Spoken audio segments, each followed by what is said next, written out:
everyone. I'm Earl Kabugaw. And I'm Doreen Katakutan. And here we are for our newest show. This is 1FM2 Patrol. Hi partner, I heard that today's topic has something to do with the environment hazards and human health. You are right, Doreen. You know, people nowadays live an unsustainable life. We may not know it, but we must face it that all of us take risk every day. Risks? Yeah, a risk is the probability of suffering from a hazard that can cause injury, death, economic loss, or damage. The process of using methods to estimate how much harm a hazard can cause is called risk assessment, while risk management involves deciding whether or how to reduce a risk, a certain level, and at what cost. You never fail to amaze me, Earl. But at this point, what hazards are we facing? How do we assess and manage them? And how serious are the risks we face? Wanna know? Then stick to us with our presentation the 5 major types of hazards. First hazard, we have biological hazards. Earl, will you help me explain it? Don't you worry, Doreen. To explain biological hazards, we have Reporter Aaron. Reporter Aaron? Thank you guys. What are biological hazards?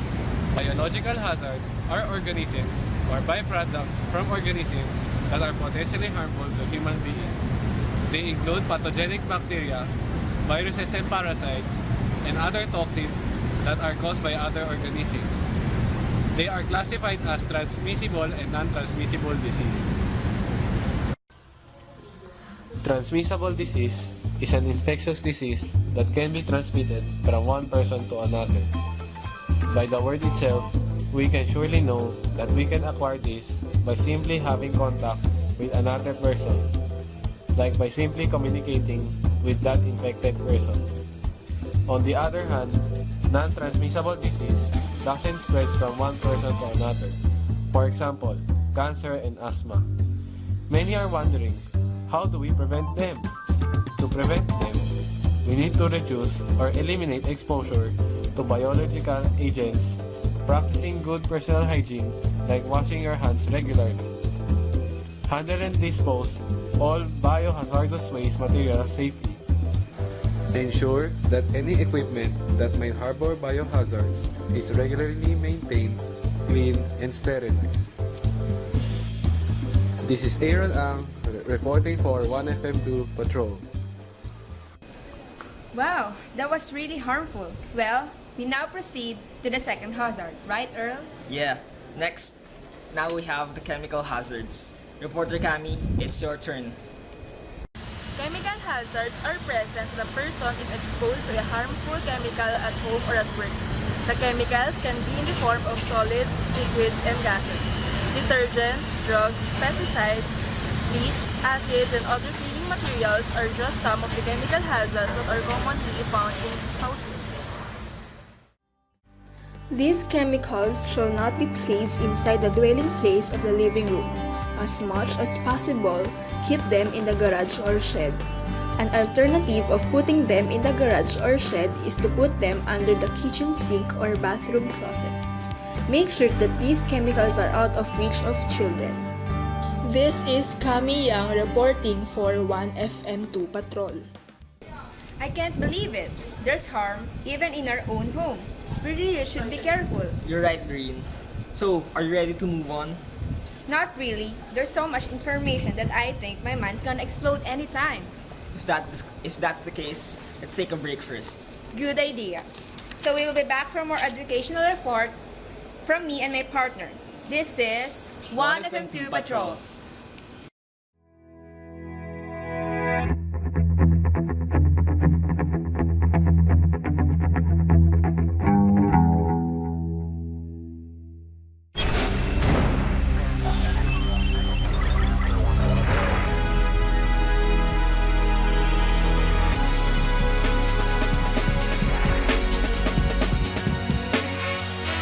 Will you recognize me in the flashing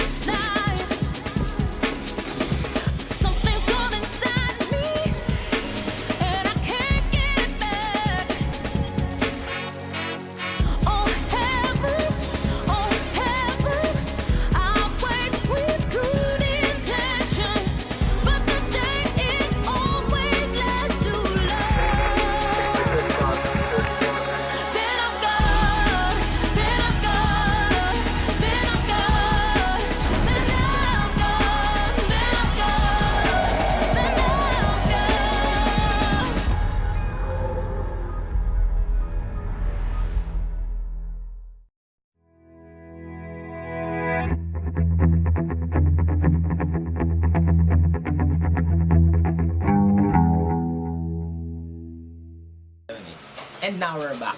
Yep, and I'm ready to learn more, Earl. So what's the next hazard? Now, we have physical hazards. Reporter Ara, are you there? Physical hazards or natural hazards are characterized as those elements of the physical environment which are harmful to man and caused by natural forces. More specifically, these refer to all atmospheric, hydrologic, geologic, and wildfire phenomena.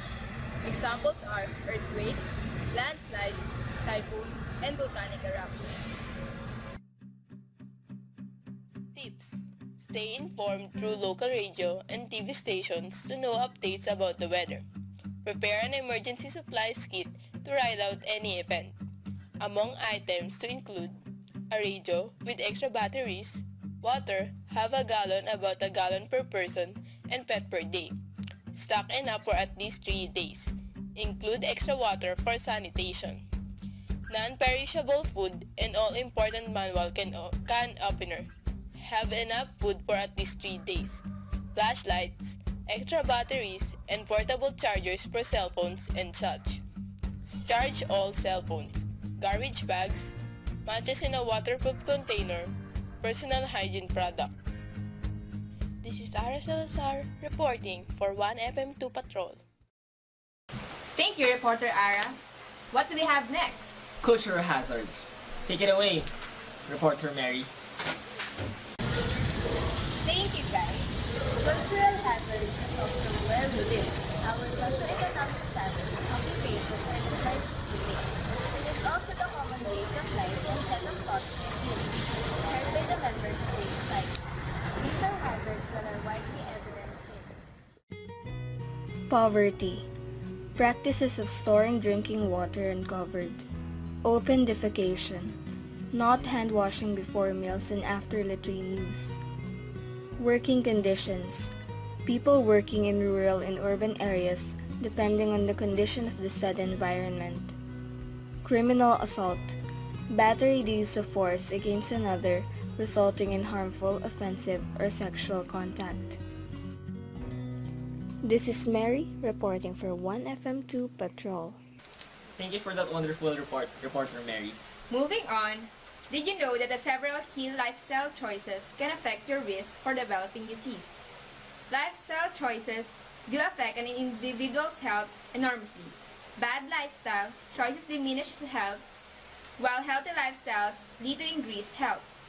For example, the leading preventable cause of death in the US is smoking, closely followed by obesity.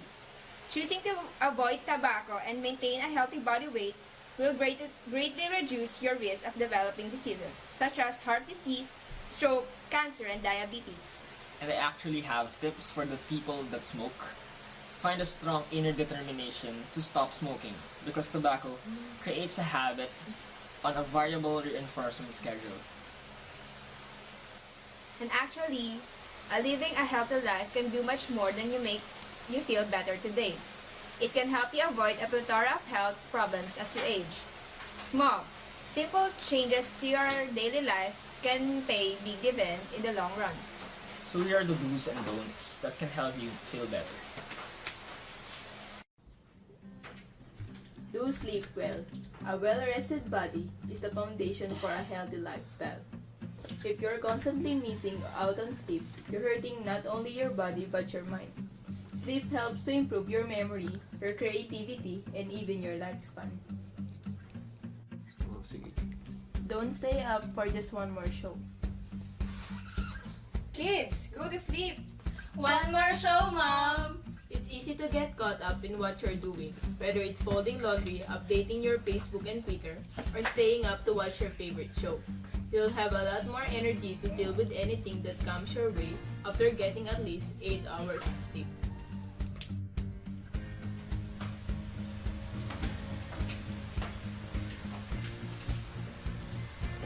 Do eat breakfast.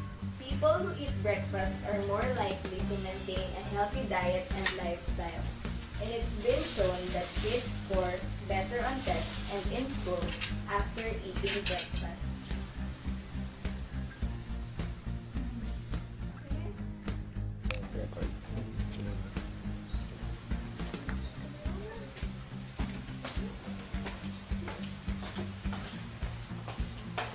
The first meal of the day fuels your body and your mind. Unless you like being in a zombie state, don't skip on your morning fuel up. Don't think you're helping your weight by skipping breakfast either.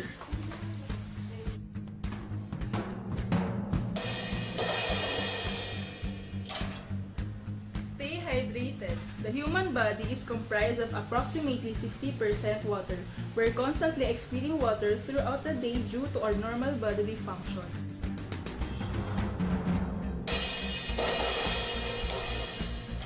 Don't hydrate with soda. If your idea of hydration is grabbing a soda from the mini mart, you're not doing your body any favors. Satisfy your cravings for carbonation with soda water. Do unplug.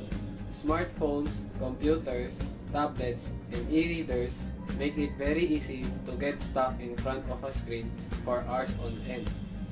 Take a break and walk away from the screens to have a stretch and enjoy some time outside. It will help your posture, eyesight, and clear your mind. Don't let computers replace human interaction.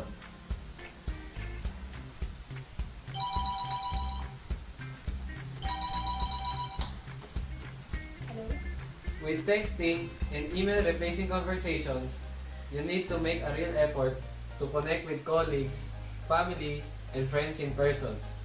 The next time you start an email, try picking up the phone instead. Do relax and smile. Relaxation not only feels good, it has a proven positive impact on your health, and smiling changes your attitude and can change your outlook on the day. Don't stress out. When you get distracted by what might happen or what others are doing or have done, it's difficult to focus on what you need to do on any given day. It's healthier to approach each day with a fresh mind, creating a list of priorities and approaching it with a clear head.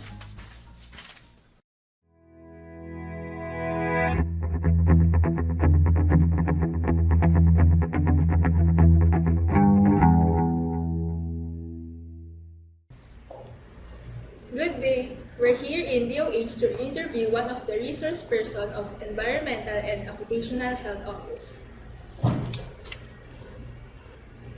Hello, sir. We're wondering, what are the top 5 diseases that we'll get from the environment? Diseases. Okay. Well, maraming diseases, no? There are a couple of diseases. But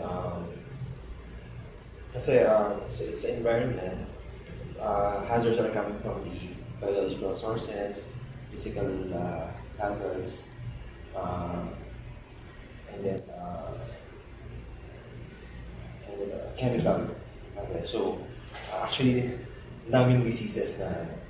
Well, for the biological hazards, usually pulmonary infections from the pulmonary disease from bacterial infections, and then gastrointestinal diseases also from bacterial infections, and then we also have poisoning from toxic chemicals. So actually very broad, no? But if you go to the specifics, medyo involved in topic, but those are the things that we can get from hazards coming from the environment. So those are the pulmonary, and then gastrointestinal, and then poisoning from chemical hazards. Where or how can we get them? Kasi diba, parang nag-wonder pa rin mga students or Filipinos kung paano nga ba natin siya nakukuha or kung saan. Okay, well, nakukuha natin yun from being exposed sa kanila. So, as I've said, maraming hazards that are existing in the environment. So, coming from biological, physical, and chemical. So, nag-start yan from titrace natin yung exposure pathways. So, ano ba yung mga exposure pathways natin? Pwedeng from the air, inhalational, or from the food we eat, and then from absorption to the skin, and then ingestion. How can we prevent them? Well, of course, society prevention, you need to be informed about it. So, una-una dapat knowledge. education, and then dito kasi napapansin ko sa Philippines, people are usually lax or hindi sila proactive. No? So they just rely on, say, their experts that sila na bahala doon, education about. So dito, I don't know kung nagkukulang yung government nila, no? But doon nag-start kasi. Pero if hindi ka mag-rely din sa mga agencies na gano'n, so sila yun dapat maging proactive. And sir, sino po ba yung mga tao na usually na-affect ng mga diseases na to? Okay, vulnerable populations. Sa population natin, ang mga vulnerable dyan is mga elderly, yung children, and yung women, especially the pregnant women. Sir, last question. Tips naman po kung how to maintain a healthy body. Maintain a healthy body. So, well, kasi dun sa mga diseases, so avoid yung, let's say, bacterial and viral exposures. No? So, pero there's no way na minsan dahil viral is airborne. So, kailangan strengthen mo yung immune system. So, eat properly, not necessarily choose, but balance dapat yung diet. And then, be clean. No? So, hand washing. So, everyday, mag-issue mo. So, yun yung mga ways of preventing. Tapos, mga supplements, vitamin supplements. Those are to strengthen your defenses against this biological. But sa mga hazards na iba, like chemical, syempre, kaya sinabi ko dapat knowledgeable ka din sa mga, have to be proactive level. So, dapat, hindi naman talaga na exactly alam mo, but you have to be cautious din sa mga ganun. Gaya nga sinabi ko, sa household nga lang, mas marami na yung mga hazards na everyday na ginagamit. So, what more sa environment sa labas? Sir, follow-up question lang po. So far po ba, meron po bang project in government regarding this topic?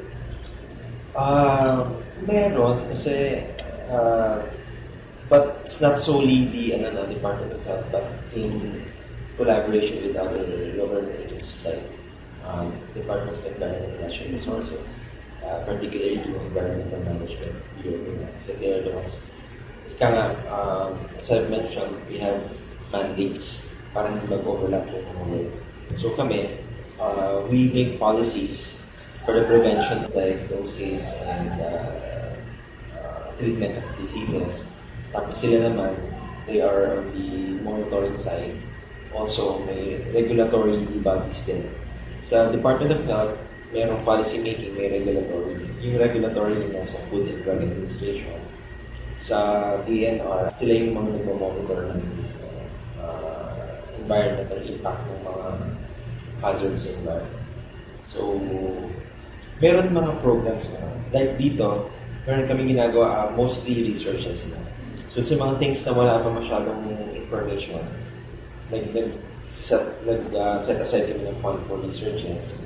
Then once na approve namin yung burden ng disease, then come up with a policy. Then we'll come up with the implementing rules and regulations. But bago mangyari yun, kailangan mo nang dadaan ng public hearing, and it will take months or a year or more than a year. Thank you po, sir.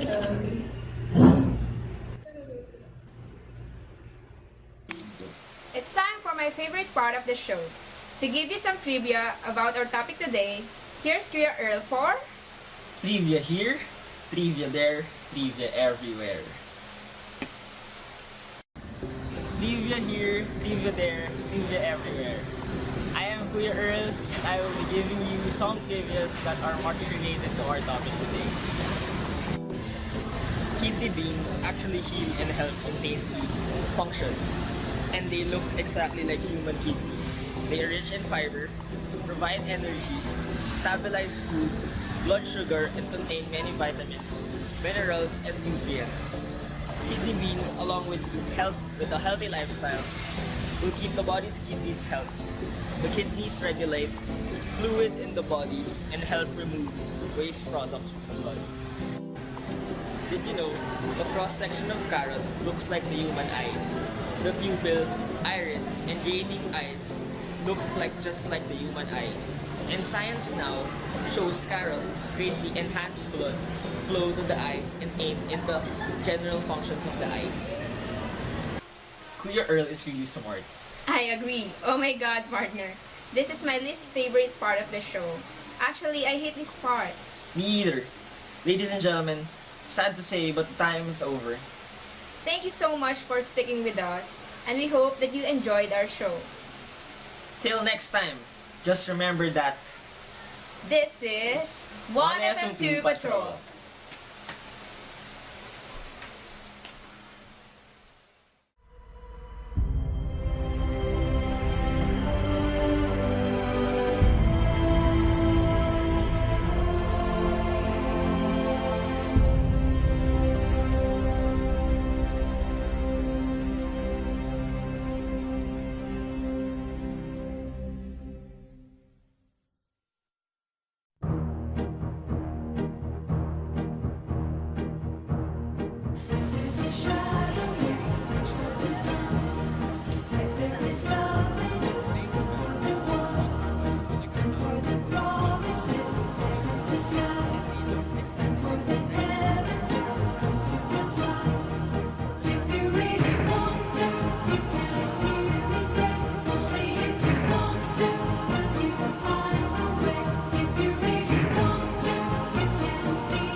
There's a journey, all of us